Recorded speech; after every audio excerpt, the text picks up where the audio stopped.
BJP నాయకురాలు యమునా పాఠక్ గారు కూడా మనతో పాటు డిబేట్లో జాయిన్ అవ్వడం జరిగింది. యమునా పాఠక్ గారు, ఇప్పుడు అందరూ చెప్తున్నట్టుగా ఈ మన హిందూ దేశంలో వరుస దాడులు అనేది పెరిగిపోతూ ఉన్నాయి. తెలుగు రాష్ట్రాలే కావచ్చు, ఇప్పుడు నార్త్ చూసుకుంటే మహారాష్ట్రలో మొన్నటికి మొన్న సన్యాసులను కొట్టి చంపిన ఘటన మరొక ముందే, ఇప్పుడు తాజాగా రాజస్థాన్లో గుడి పూజారిని కాల్చి చంపిన ఈ దురాఘాతాలను మనం చూస్తున్నాం. ఎందుకు ఈ దాడులు ఎందుకు పెరుగుతూ ఉన్నాయి, ఎందుకు ఇలా కొనసాగుతూ ఉన్నాయి, చట్టాలు ఏం చేస్తున్నాయి, ప్రభుత్వాలు ఆ చట్టాలని అమలు చేయడంలో విఫలమవుతున్నాయా లేవా, లేదా ఆ చట్టాలు కొంతమందికి చుట్టాలుగా మారుతున్నాయనే ప్రశ్న కూడా వినిపిస్తోంది. ఏం చెప్తారు? ముందరగా పెద్దలందరికీ నమస్కారం. ఒకటండి, ఇక్కడ ఏంటంటే ఒక పార్టీ వ్యక్తిగా ఈరోజు ఇక్కడ యమునా పాఠక్ బీజేపీ అని కూర్చోగానే ఇంక ఈవిడ ఇలా మాట్లాడుతుంది అనే ధోరణి ముందు తీసేసేయండి. నేను ముందు ఈ దేశ పౌరురాలిగా, ఒక మహిళగా డెఫినెట్ గా సగర్వంగా చెప్పుకుంటున్నా నేను హిందువుగా. నా ధర్మంలో హిందూ ధర్మంగా పుట్టిన నాకు టాలరెన్స్, హిందూ ధర్మంలో పుట్టిన ఏ సోదరుడికి మీరు టాలరెన్స్ నేర్పక్కర్లేదు మొట్టమొదటిగా. సో ఇక్కడ ఏంటంటే కేవలం బీజేపీ అంటే వీళ్ళు మరి మతోన్మాదులు అని ఒక ముద్ర ఏదైతే వేస్తున్నారో, ముద్ర వేసే ప్రయత్నం చేస్తున్నారో అది చాలా తప్పు. ఎందుకంటే బై నేచర్ అందరికీ అర్థం కావాల్సింది ఏంటంటే భారతీయ జనతా పార్టీలో అన్ని మతాల వారు ఉన్నారు, అన్ని కులాల వారు ఉన్నారు. సో మీరు అంటే ట్రూ స్పిరిట్ ఆఫ్ సెక్యులరిజం అనేది భారతీయ జనతా పార్టీలో మీరు చూస్తా ఉన్నారు. అనాదిగా ముస్లిం మహిళల కోసం పోరాడి ఈ రోజు కాంగ్రెస్ పార్టీ ఏదైతే ముస్లిం మహిళల కోసం, మేము ముస్లింల కోసం ఉన్నామని చెప్పుకున్న కాంగ్రెస్ పార్టీ ఏనాడు అక్కడున్న ముస్లిం సోదరిమణుల కోసం ఎప్పుడు ఫైట్ చేయలేదు. ఈ రోజు భారతీయ జనతా పార్టీ వచ్చిన తర్వాతనే నరేంద్ర మోడీ గారి నాయకత్వంలో మీరు చూస్తుంటే ట్రిపుల్ తలాక్ అనే ఒక ఈవిల్ ఏదైతే ఉందో, ఒక సోషల్ ఈవిల్, ఒక ప్రాక్టీస్ కేవలం మన భారతదేశంలో మన భారతీయ ముస్లిం మహిళలు ఏదైతే సఫర్ అవుతున్నారో ముందు అది మేము చేపట్టాం, ముందు చేసాం. అంటే మాటలు చెప్పే పార్టీ కాదు, మాటల గారడీ చేసే పార్టీ కాదు భారతీయ జనతా పార్టీ. నిజంగా కూడా సాధికారత, మహిళా సాధికారత అన్న, నిజంగా కూడా ఒక సెక్యులరిజం, ఒక ట్రూ స్పిరిట్ ఉండాలన్నా కూడా భారతీయ జనతా పార్టీ అడుగులేస్తుంది. ముఖ్యంగా అది నేను ముందు మీకు క్లియర్ చేయాలి. రెండో ఆస్పెక్ట్ మీరు ఇందాక అన్నారు. ఒకటండి, చిన్న ఉదాహరణ ఇస్తా. ఇదే మొన్న బెంగాల్లో ఒక సిక్కు కమ్యూనిటీకి చెందిన ఒక సెక్యూరిటీ ఆఫీసర్ని ఒక పోలీస్ అధికారి బెంగాల్లో కొట్టాడండి. ఈడ్చుకొని కొట్టి తలపాగా కూడా వాళ్ళకి ఏదైతే ఉందో పగిడి ఊడొచ్చి కేసాలు కూడా బయటకు వచ్చేస్తే అది ఎంత పెద్ద విషయం. కానీ అది బెంగాల్ కాబట్టి అసలు మీకు నాకు ఎవరికైనా అసలు ఇది బయటకు వచ్చింది, తెర మీదకి వచ్చిందా భారతదేశంలో?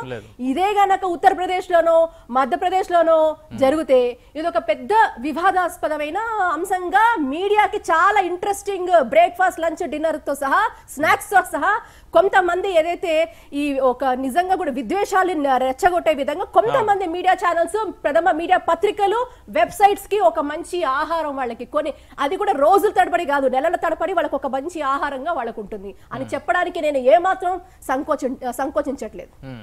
ఒకటి అదే మీరు ఇప్పుడు మీరు ఇక్కడ చేస్తున్నారు, సెక్యులరిజం ని భారతదేశంలో ఒక మాకరీ చేస్తున్నారు.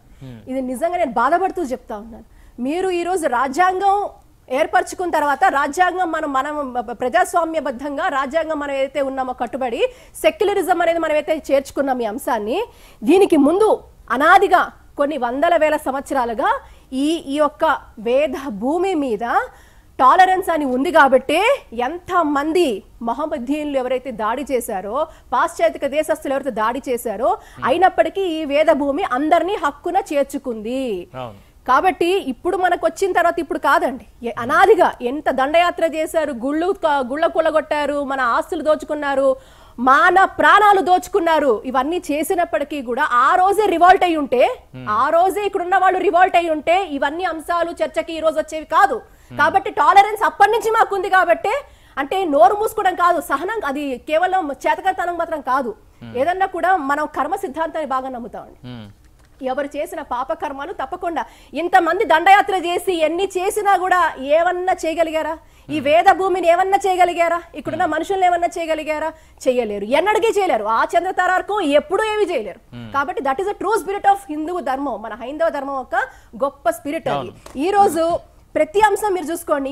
ఇంకొక డేంజరస్ పరిణామం ఏంటంటే, ఈ రోజు ఎస్సీ యాక్ట్ ఏదైతే ఉందో, అమల్లో ఉందో, హిందువుల మధ్యలోనే చిచ్చు పెట్టే ఒక ప్రయత్నంగా వాడుతున్న వాళ్ళు, అది కాంగ్రెస్ పార్టీ కావచ్చు, లేదంటే కమ్యూనిస్ట్ పార్టీ వాళ్ళు కావచ్చు, లేకపోతే ఏత హేతువాదులు ఉన్నారు, ఈ రోజు హిందూ ధర్మాన్ని, అగ్రకులాన్ని దాడి చేసే విధంగా చాలా అంశాలు తెర మీద తీసుకొస్తున్నారు. ఒక ప్రముఖ వెబ్సైట్ అరే అనే వెబ్సైట్, అది ఏం చెప్తుందంటే అప్పర్ క్యాస్ట్ కామ్ హే రేప్ కర్నా, అప్పర్ క్యాస్ట్ కి కామ్ హే రేప్ కర్రా అని వీళ్ళు రాయడం అనేది, కానీ దాన్ని ఎవరు ఖండించరు. మరి in the name of secularism ఎందుకంటే ఖండించారు? మానవ హక్కుల ప్రతినిధులు ప్రజాస్వామ్య పరిరక్షణ చెప్పుకునేవారు ఎందుకు రెస్పాండ్ అవ్వట్లేదు ఇలాంటి ఘటనలు జరుగుతున్నప్పుడు అనే ప్రశ్న. అగ్ర కులాలు ఇప్పుడు హిందూ ధర్మంలో అన్ని కులాలు ఒక్కటే. ఈ రోజు అప్పుడున్న కాలమాన పరిస్థితిలో ఏదైతే మనిషి యొక్క అంగాలు ఎలాగున్నాయో అప్పుడున్న వాటిలో మనం ఏర్పరచుకున్నాం. క్షత్రియ, బ్రాహ్మణ, వైశ్య, శూద్రులు అనేది, శూద్రులు అంటే అన్టచబుల్స్ అని ఎప్పుడే అనుడు చెప్పలేదు. అరుంధతి ఎవరండి? ఈ రోజు మహాభారతం రాసిన వేదవ్యాసుడు ఎవరికి పుట్టారండి? ఒక ఋషి పరాశరుడు కాదా? ఆవిడ తల్లిగారు సత్యవతి కాదా? సత్యవతి గారు ఏ అగ్రకులానికి చెందినవారండి? అంటే హిందూ ధర్మంలో ఏదైతే మహాభారతం రచించారో, ఏదైతే వేదాలు రచించారో, వేదాలు రాశారో అన్నిటికీ నాంది అయిన ఆ ఒక పరమాత్ముడు, ఆ ఒక వేదవ్యాసుడు జన్మమే కులాంతర వివాహంతో ఆయన పుట్టాడు. కాబట్టి హిందూ ధర్మాన్ని కేవలం తప్పుదారి పట్టించి హిందూ ధర్మంలో కుల వ్యవస్థని మీరు తెర మీదకి తీసుకొచ్చి ఇందులో అగ్రకులాల వాళ్ళు చిన్న కులాల వాళ్ళు అనేది, చిన్న కులం కాదు అగ్రకులం ఏమీ లేదండి, సరి సమానం. అప్పటిలోనే ప్రతి ఒక్కరు సమానత్వం మనం కోరుకున్నాం. ఇది ఎందుకు చెప్పలేకపోతున్నాం? కేవలం ఈ రోజు ఈ కొంతమంది ఏదైతే ఇప్పుడున్న చట్టాలు వాటి నిజంగా కూడా చట్టాలని ఎలా దుర్వినియోగం చేస్తున్నారో చెప్పడానికి నాకు చాలా బాధాకరంగా ఉంది. ఈ రోజు ఇదే విశ్వ హిందూ పరిషత్ ఆధ్వర్యంలో ఎంతో మంది దళితుల్ని పూజారులుగా చేసి ఎంతో మంది గుళ్ళల్లో పూజారులుగా పెట్టారండి. ఇవన్నీ ఎందుకు చెప్పరు? ఇవన్నీ ఎందుకు అవేర్నెస్ కల్పించరు? ఎప్పుడు కూడా హిందూ ధర్మం చిన్న కులం పెద్ద కులం అనే ఒక తారతమ్యం ఎప్పుడు హిందూ ధర్మంలో ఎన్నడూ లేదండి. ఈక్వాలిటీ అనేది హిందూ ధర్మంలో నరాల్లో జీర్ణించుకుపోయింది. ఇది ఎందుకు ఎవరికి అర్థం కాదు. ఇదే దక్షిణ రాష్ట్రాలలో ఎంతో మంది వేదాలు చదువుకున్నారు, మహిళలు వేదాలు చదువుకున్నారు ఈ ధర్మంలో. కాబట్టి తప్పుదోరు పెట్టించే ఒక ప్రతిపాదనే హేతువాదులు చేస్తున్నదని మనం గుర్తించుకోవాలి. ఈ రోజు కేవలం కూడా అగ్రకులాలలో లేకపోతే బ్రాహ్మణులలో ప్రతి మారు కూడా క్యాస్ట్ పాలిటిక్స్ తీసుకొచ్చి క్యాస్ట్ అనేది తీసుకొచ్చి ముందు హిందువులని డివైడ్ చేద్దాం. ఈ అంశాన్ని ఎవరంటే ఇప్పుడు ఈ పని చేసే కాంగ్రెస్ వాళ్ళు కానీ, కమ్యూనిస్టులు కానీ, హేతువాదులు కానీ వీళ్ళంతా బ్రిటిష్ సంతతికి చెందిన వాళ్ళు అంటాను నేనైతే. బ్రిటిష్ వెళ్ళేటప్పుడు భారతదేశాన్ని క్యాస్ట్ బేస్డ్ పాలిటిక్స్ తో డివైడ్ చేసిందో దాన్ని ఇంకా మీరు కొనసాగిస్తున్నారు. ఎందుకంటే మన సనాతన ధర్మం చెప్పింది, మన సనాతన ధర్మంలో ఎంతో మంది పెద్దలు మహాత్ములు ఆ జాడని మీరు విడిచి దుష్ట జాడని మీరు పట్టుకొని ఈ రోజు కేవలం బీజేపీ మీద ఎందుకండి ఒక్క బీజేపీకి ఒక బీజేపీ ఒక పార్టీకి ఇంతమంది దుష్ట శక్తులు ఉన్నాయంటే అర్థం ఏంటంటే భయం. కానీ ఒకటని గుర్తుపెట్టుకోండి, ఈ రోజు మన చరిత్ర చెప్తోంది, పాండవులు కౌరవులు తీసుకుంటే పాండవులు 5గురు, కౌరవులు 100 మంది. కానీ ధర్మం ఎక్కడ ఉందో ధర్మమే గెలిచింది. ఎన్నటికైనా ఏ కాలమైనా ఏ టైంలో అయినా ఎప్పుడైనా ధర్మమే గెలుస్తుంది. ఈ రోజు భారతీయ జనతా పార్టీ మీద విషం చిమ్ముతున్న ఈ కొన్ని కుహానా శక్తులు, హేతువాదులు, ఇటువంటి కొన్ని పార్టీలు మినిమం ఎథిక్స్ లేకుండా ఏవైతే రాజకీయాలు చేస్తున్నారో వీళ్ళందరూ తెలుసుకోవాల్సింది ఏంటంటే ధర్మబద్ధంగా ఉన్న ఎవరైనా గెలుస్తారు. మీరు ధర్మబద్ధంగా ఉండండి, ధర్మ మార్గంలోకి రండి. ఈ రోజు అమానుషంగా మొన్న మహారాష్ట్రలో చంపారు, రాజస్థాన్లో చంపారు. ఇదే తెలుగు రాష్ట్రాల్లో మీరు చూస్తుంటే మొన్న గుళ్ళు, గోపురాలు, అర్చకుల మీద దాడి. ఇది ఏమైతుందని అడుగుతారు. ఈరోజు మెజారిటీగా ఉన్న హిందువులు ఈ భారతదేశంలో మైనారిటీలుగా బతుకుతున్నారని చెప్పడానికి ఎటువంటి సంకోచం లేదు. చాలా మనసు బాధపడుతూ చెప్తున్నానండి. ఈ రోజు వీఆర్ మెజారిటీ, కానీ మనము కనీసం ఈ దేశాల్లో ఉన్న మైనారిటీస్ కున్న హక్కు, వాయిస్ కూడా మెజారిటీగా ఉన్న హిందువులకి ఈ దేశంలో లేకుండా పోతుంది. ఈ రోజు మీరు ధర్మం గురించి మాట్లాడితే మీరు ధర్మం గురించి మాట్లాడితే మతోన్మాదులు, ధర్మం గురించి మాట్లాడితే మీరు విలన్లా కనబడుతున్నారు. మీకు సెక్యులరిజం లేదు, మీకు టాలరెన్స్ లేదు. ఇంతకంటే దుర్మార్గం ఏమైనా ఉందా చెప్పండి. ఈ రోజు అంటే చాలా ఇది ఒక ఎవరైతే ప్రేక్షకులు చూస్తున్నారో ప్రేక్షక మహాశయులు భారతుడేని ఈ రోజు ఇది ఒక చెడు పరిణామం, ఇది ఒక మంచి పరిణామం కాదు. ఈ రోజు సమానత్వం అనేది, ఈక్వాలిటీ అనేది ఇర్రెస్పెక్ట్ ఆఫ్ క్యాస్ట్, క్రీడ్, రిలీజన్ అందరికి సమానంగా ఉంచండి. తప్పు ఎవరు చేసినా తప్పే, అది ఏ క్యాస్ట్ అయినా ఏ మతమైనా తప్పు. ఇటువంటి దురాగతాలు, ఇటువంటి దారుణాలు అరికట్టలేకపోవడానికి కారణాలు అంటే ఏం చెప్పాలి? లోపాలు ఎక్కడ ఉందా? వ్యవస్థలో ఉందా లోపాలు, లేదంటే పాలనలో ఉందా, లేదా సమాజంలోనే ఇటువంటి లోపాలు కనిపిస్తున్నాయి? దీంట్లో మార్పు తేవాలంటే ఎవరు పూనుకోవాలంటారు? సమాజంలో ఉందండి. ఇప్పుడు సమాజం అంటే ఎవరో కాదు, మీరు నేను కలిస్తేనే సమాజం. ఈ రోజు నేను ఎందుకంటే ఇప్పుడు ఏంటంటే యమునా పాఠక్ బీజేపీ ఉన్నారు కాబట్టి ఆవిడ మాట్లాడుతున్నారు కాబట్టి కాదండి. బీజేపీలో ఉంటాను, కానీ ఇర్రెస్పెక్ట్ ఆఫ్ దట్ నేను ముందు హిందువుని.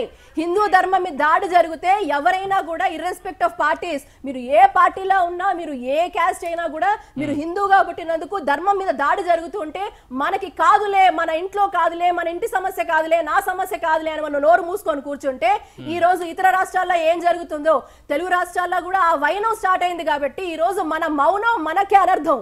మనం ఏదైతే మౌనం వహిస్తున్నామో, హిందూ సమాజం ఏదైతే మౌనం వహిస్తుందో ఈ సమాజానికే ఇది చేటు కాలం. ఎందుకంటే అద్భుతమైన ధర్మం. మనం ఎవరిని కించపరచలేదు, మనం ఎవరి మీద దాడి చేయలేదు, మనం ఎవరిని కన్వర్ట్ చేయలేదు. ఈ రోజు ఇన్ని దుష్ట శక్తులు కలిసి మన మీద దాడి చేస్తున్నాయి అంటే మన మౌనం కూడా మంచిది కాదు. పరశురాముని గుర్తు చేసుకోండి, నేను ఎప్పుడు అదే అంటాను. ఎందుకంటే ధర్మం విచ్ఛిన్నమవుతున్నప్పుడు ధర్మ రక్షణ కోసం ప్రతి ఒక్క హిందూ బంధువు నడుంగట్టాలి. దానికోసం యుద్ధం చేయక్కర్లేదు, ధర్మ యుద్ధం చేస్తే సరిపోతుంది. ధర్మ యుద్ధం అంటే మౌనం వీడండి అని నేను చెప్తున్నాను. మీరు నేను ఎప్పుడైతే ఏదన్నా చిన్న సమస్య లేవనొచ్చినా కూడా అది నా సమస్యగా, మన సమస్యగా, ఏ హిందూకి నొప్పి కలిగినా, ఏ హిందూకి తప్పు జరిగినా కూడా అది మన సమస్యగా ధర్మ విషయంలో మాట్లాడండి. అదే మహిళ విషయంలో కానివ్వండి, అది ఇర్రెస్పెక్ట్ ఆఫ్ క్యాస్ట్, క్రీడ్, రిలీజియన్, తప్పు జరిగితే ఏ మహిళకి తప్పు జరిగినా అందరూ మహిళలు, అందరం మగవాళ్ళ నించుందాం. తప్పు ఎక్కడ జరిగినా యునైటెడ్ గా నించుందాం. కానీ ధర్మం పైన దాడి జరుగుతున్నప్పుడు మాత్రం హిందూ సోదరులు, హిందూ బంధువులు అందరూ కూడా ఒక తాటి మీదకి రావాల్సిన అవసరం ఎంతైనా ఈ రోజు ఉందండి. యమునా పాఠక్ గారు ఫైనల్ గా ఏం చెప్పాలనుకుంటున్నారు? బలరాం గారు, ఒకటి, ఈ సమస్త జగత్తు వసుదేక కుటుంబం అని అనాదిగా మన పెద్దలు చెప్పారు. అంటే సమస్త జగత్తు వసుదేక కుటుంబం అంటే అంతటి గొప్ప స్పిరిట్ మాకు. సో హిందుత్వం గురించి మాట్లాడితే మిగతా మతాల వాళ్ళని వెలేస్తున్నట్టు కానే కాదు. మా కుటుంబంలో ఒక భాగం అని ఎప్పుడో మన పెద్దలు చెప్పారు. ఇది మనం గమనించాలి. సర్వమత సమ్మేళనం అనేది కేవలం అది సనాతన ధర్మం ద్వారానే అవుతుందని ముందు ప్రగాఢంగా ఇక్కడ ఈ దేశంలో ఉన్న ప్రతి ఒక్కరూ విశ్వసించాల్సిన అవసరం ఉంది.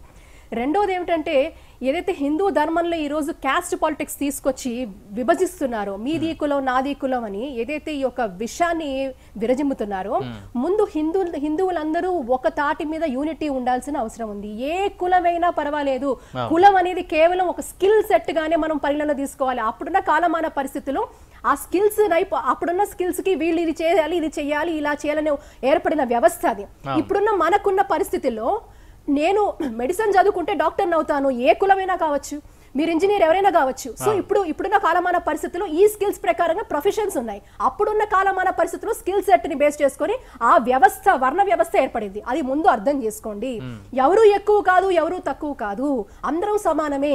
ఈ రోజు హిందువులుగా పుట్టిన ఎవరున్నా, ఏ కులంలో ఉన్నా మనం అంతా హిందువులం అని ముందు ప్రగాఢంగా నమ్మాల్సిన అవసరం ఉంది. ఏదైతే చట్టాలు ఉన్నాయో చాలా వరకు ఇందాక మనం ప్రస్తావించుకున్న బలరాం గారు, ఈ కొంతమంది కాంగ్రెస్ వాళ్ళు, కమ్యూనిస్ట్ వాళ్ళు ఎవరైతే ఈ హేతువాదులు ఉన్నారో మన మధ్యలో చిచ్చు పెట్టడానికి ఎస్సీ ఎస్టీ అనే ఒక చట్టాన్ని చాలా దుర్వినియోగం చేస్తున్న సంఘటనలు కూడా చాలా ఉన్నాయి. ఇది ఒక విషయాన్ని జిమ్మి అగ్రగులలో ఉన్న వాళ్ళని మనం అలా చెయ్యాలి అని టార్గెట్ చేస్తూనే కూడా ఉన్నాయి. కాబట్టి ఇక్కడ ఏంటంటే ఎవరైతే ఎస్సీ ఎస్టీ సోదరులు ఉన్నారో, సోదరిమణులు ఉన్నారో, వీళ్ళు కూడా ఏంటంటే వీళ్ళు మనని వాడుకుంటున్నారు, మనం దీనిలో జాగ్రత్తలు పడాలి, మనం అందరం ఒక్కటే, ఏ హిందూ బంధుకి కూడా మనం ఎటువంటి నష్టం చేకూర్చాం, మేము తప్పకుండా కూడా మనం అంతా ఒక్కటే అని మనం ప్రతి ఒక్కరు ముందు అది చేయాల్సిన అవసరం ఉంది. ఏమండి, ఇదే చిలుకూరు బాలాజీ టెంపుల్లో రంగరాజన్ గారు దళితుల్ని ఆయన బుధ స్కంధాల మీద మోసుకొని తిరిగారండి. ఇంతకంటే ఏంటుందండి? అంటే అందరం సమానత్వం అని ఎన్నో ఈ సొసైటీలో జరుగుతున్న ఎన్నో మంచి అద్భుతమైన పరిణామాలు జరుగుతున్నాయి. కాబట్టి బ్రిటిష్ వారు ఏదైతే చేసి పోయారో నష్టం, ఆ నష్టాన్ని మళ్ళీ మనలో వీళ్ళు కల్పిస్తారని మనం ఒక్కసారి జ్ఞానోదయం తెచ్చుకోవాలి. మనం అందరం ఒక్కటే, హిందువులందరూ. అంటే ఈ రోజు ఈ దేశంలో దాదాపు 79.8% అంటే క్లోజ్ టు 80% ఉన్న హిందువులు గనక ఐక్యమత్యతో ఉంటే ఈ దేశ దిశ అంతా మార్చి ఒక శక్తి మనకు ఉందని మనం తెలుసుకోవాలి. మన ఓటు హక్కు ఇది ఒక గొప్ప వెపన్ మనకు. అంటే దుష్ట సంహారం కోసమే వెపన్స్ యూజ్ చేసేవాళ్ళు. ఎవరైతే బాణాలు కానీ ఎవరైనా యూజ్ చేసిన అప్పట్లో దుష్ట సంహారం. ఈ రోజు మన దేశంలో కమ్ముకున్న ఈ దుష్ట సంహారం చేయాలి అంటే హిందూ బంధువులందరికీ ఉన్న ఒక అద్భుతమైన ఆయుధం ఓటు. ఈ ఓటు హక్కుని సద్వినియోగంగా వినియోగించుకొని మనమంతా ఒక్కటే, సనాతన ధర్మం ఒక నిజంగా ప్రాముఖ్యత చాటి చెప్పాలి అంటే మనమంతా ఒక్కటే అని హిందూ బంధువులందరూ ఒక్క తాటి మీదకి వచ్చిన నాడే నిజమైన మార్పు సమాజంలో జరుగుతుంది. తద్వారా ప్రభుత్వాలు కూడా ఆ ఒక్క నిర్ణయానికి తల వంచక తప్పదని చెప్తారు. ఖచ్చితంగా మేడం, ధన్యవాదాలు చర్చలో పాల్గొనేందుకు.